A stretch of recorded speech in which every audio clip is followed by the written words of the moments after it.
सो हे learners, welcome back. आप लोगों ने देखा होगा मार्केट अप ट्रेंड में है। मार्केट कुछ इस प्रकार से मूव करता है, फिर मार्केट नीचे जाता है और फिर मार्केट यहाँ से वापस ऊपर की तरफ कंटिन्यू करता है। तो इस मूव के पहले हम कंफ्यूज रहते हैं, क्या ये एक डाउन ट्रेंड है, क्योंकि प्राइस यहाँ lower low and lower high बनाता है। So this is a good question. देखिए, ये ज़रूरी नहीं अप ट्रेंड के स्ट्रक्चर में आपको हमेशा higher high and higher lows ही मिले, क्योंकि मार्केट जब अप ट्रेंड के दौरान पुल बैक लेता है तो उस पुल बैक के दौरान हमें lower low and lower highs का फॉर्मेशन देखने को मिल सकता है।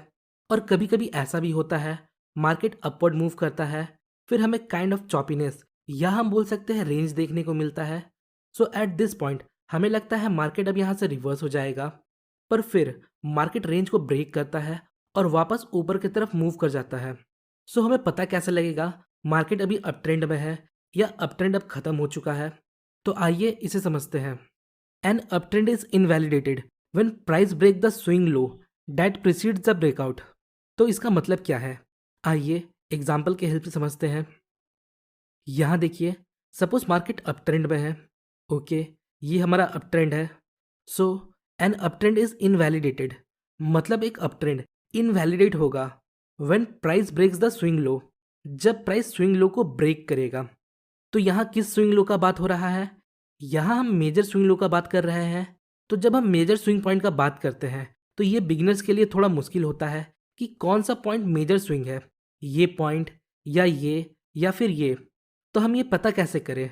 सो सिंपली आपको रीसेंट ब्रेकआउट देखना है और उस ब्रेकआउट से रीसेंट जो स्विंग लो होगा उसे हम मेजर स्विंग कंसीडर करेंगे।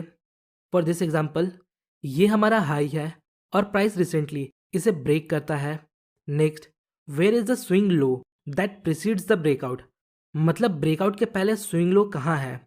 सो ये ब्रेकआउट है और ये इसके पहले का स्विंग लो।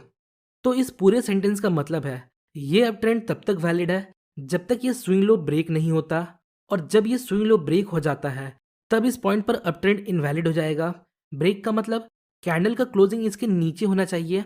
हम यहाँ विक को ब्रेकआउट कंसिडर नहीं करेंगे। सो ऑलवेज कैंडल के फॉर्म होने का वेट करें, या हम बोल सकते हैं कैंडल के क्लोजिंग का वेट करें। आइए चार्ट पर कुछ एग्जांपल्स देखते हैं। यहाँ देखिए, मार्केट अप ट्रेंड में है। नेक्स्ट, मार्केट रिसेंटली इस हाई को ब्रेक करता है। नेक्स्ट, ये हमारा प्रीसीडिंग स्विंग लो है।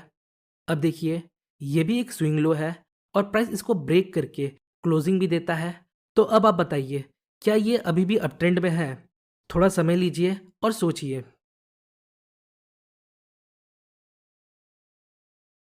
तो इसका आंसर है ये अभी भी अप ट्रेंड में है, क्योंकि इसने अभी तक इस स्विंग लो को ब्रेक नहीं किया डेट प्रीसीड्स द ब्रेकआउट। सो आइए आगे देखते हैं क्या होता है। मार्केट थोड़ा नीचे आता है और यहाँ सपोर्ट लेकर वापस ऊपर की तरफ कंटिन्यू करता है, बिकॉज ये वो स्विंग लो है जिसे हमें अटेंशन देना है। अगर मार्केट इसे ब्रेक करता और क्लोजिंग देता तब ये अप ट्रेंड इनवैलिड होता, फिर या तो मार्केट यहाँ से नीचे जाता या कंसोलिडेट करता। So remember, uptrend is invalidated only after the price break below the swing low that precedes the breakout. आइए नेक्स्ट एग्जांपल देखते हैं। मार्केट अपट्रेंड में है। नेक्स्ट, ये रिसेंट हाई ब्रेक और ये प्रीसीडिंग स्विंग लो, और प्राइस इस लेवल को ब्रेक करता है और क्लोजिंग भी देता है। अब आप बताइए, क्या ये अभी भी अपट्रेंड में है या अपट्रेंड इनवैलिड हो चुका है?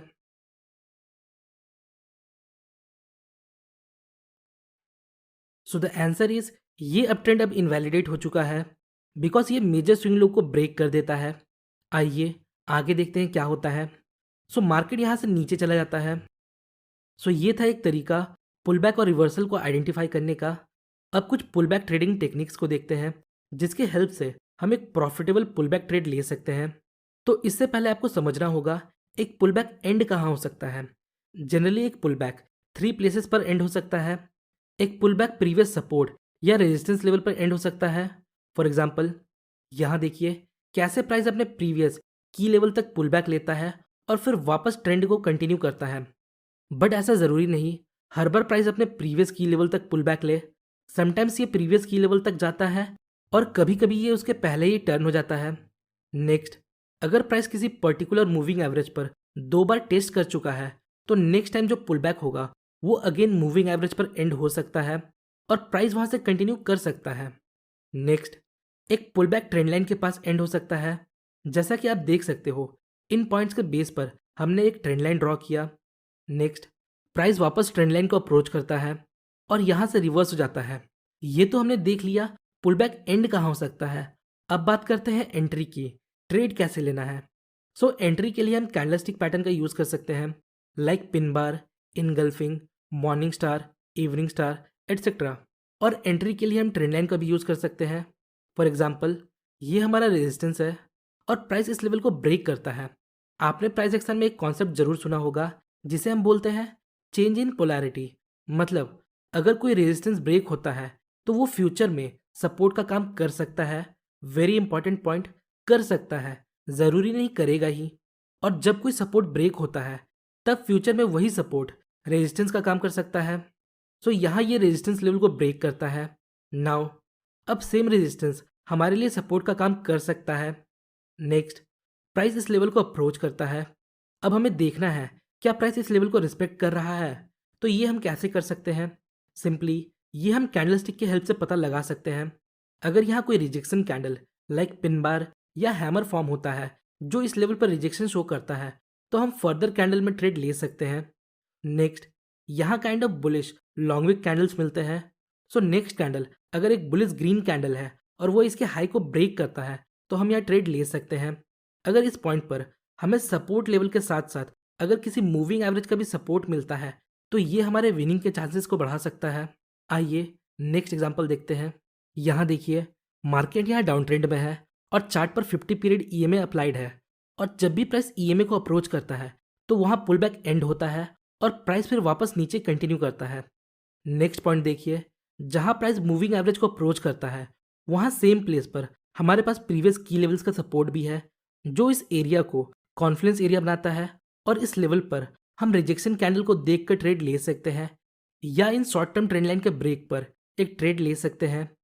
यहाँ मल्टीपल फैक्टर्स एक साथ आते हैं जो इसे कॉन्फ्लुएंस एरिया बनाता है।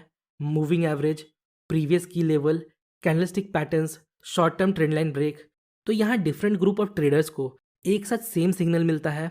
मूविंग एवरेज यूज़ करने वाले यहाँ मूविंग एवरेज के बेस पर शॉर्ट ट्रेड लेंगे। प्राइस एक्शन यूज़ करने वाले यहाँ प्रीवियस की लेवल पर रिजेक्शन देख कर ट्रेड लेंगे।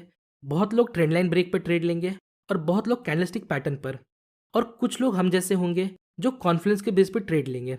सो जब different group of traders same direction में ट्रेड लेते हैं तो हमारे विनिंग के चांसेस बढ़ जाते हैं। नाउ लुक केयरफुली, यहाँ हमारे पास एक मेजर ट्रेंड लाइन भी है। तो यहाँ वो ट्रेडर भी होंगे जो ट्रेंड लाइन के बेस पर ट्रेड लेते हैं। देखिए, ये एक चेरी पिक चार्ट है। जरूरी नहीं बार बार सारे फैक्टर्स आपको एक साथ मिले, पर अगर आप पुल बैक ट्रेडिंग में कॉन्फ्लुएंस के बेस पर ट्रेड लेते हो तो आपको एक बेटर एज मिलेगा। सो होपफुली गाइस आपको इस वीडियो से थोड़ी इन्फॉर्मेशन मिली होगी। अगर आपको वीडियो इन्फॉर्मेटिव लगी तो वीडियो को लाइक और चैनल को सब्सक्राइब जरूर करें। मिलते हैं नेक्स्ट वीडियो में, तब तक के लिए बेस्ट ऑफ लक।